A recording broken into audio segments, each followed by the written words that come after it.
I looked into the mirror and said to myself, off to work!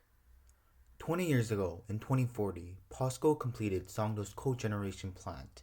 This facility, which is now Songdo's primary energy source, boasts an efficiency of 65% to 90%, superior to coal, which is 56 to 60%, or gas cycle plants to 37%, with a 70% reduction in greenhouse gas emission compared to these plants. Today marks my 8th year managing this facility. An explosive sound from the plant spread throughout the city. At the lobby, a worker informed me, the cooling system malfunctioned and the turbine blew up. How could this happen? I replied, the plant's turbines are driven by thermal energy from liquefied natural gas and they can withstand up to 135 degrees Celsius, so the cooling system protects them from the steam, which can reach up to 420 to 580 degrees Celsius. An emergency board meeting was organized for damage control and future plans.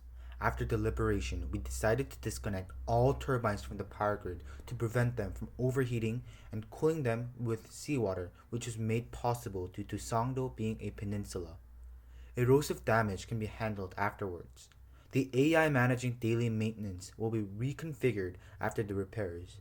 Meanwhile, Songdo's energy needs will be met from stored reserves and from Seoul's new photovoltaic silicon solar cells fused into the windows of all major buildings, which, since its development, have increased Seoul's energy production by 500%. The board's decisions were soon communicated to the media, who issued a public announcement with recommendations to reduce energy use until Seoul and Songdo's power grids could be connected.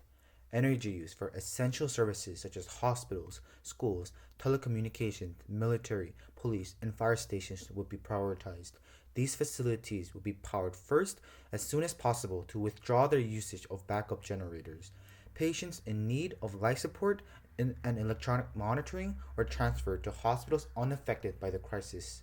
Factories were closed down due to mechanical failures. Temporary quotas regarding energy use were placed until inflow of energy from Seoul could be established. Soon afterwards, POSCO's call center exploded with calls from concerned and anxious Songdo residents requesting for updates and assurances. Local news reported scenes of panic with residents mass purchasing non perishable food and supplies. Some residents left Songdo to join friends and families in nearby cities unaffected by this recent event. In just a few days, the lights that illuminated Songdo during the night diminished and people began to use less water for showers. 2 more weeks elapsed before the energy supplies from Seoul entered Songdo. Life in Songdo was forever changed. We learned the mistake of our overconfidence in a single energy source. The cogeneration plant will be updated with a cooler driven by a more flexible AI interface. The steam pipes formerly used to conduct the steam to the turbines will be replaced with carbon nanotubes for greater resilience and allowing for the AI interface to detect temperature fluctuations throughout the plant's pipe network. Even with its upgrades, the cogeneration plant will no longer be Songdo's sole energy source.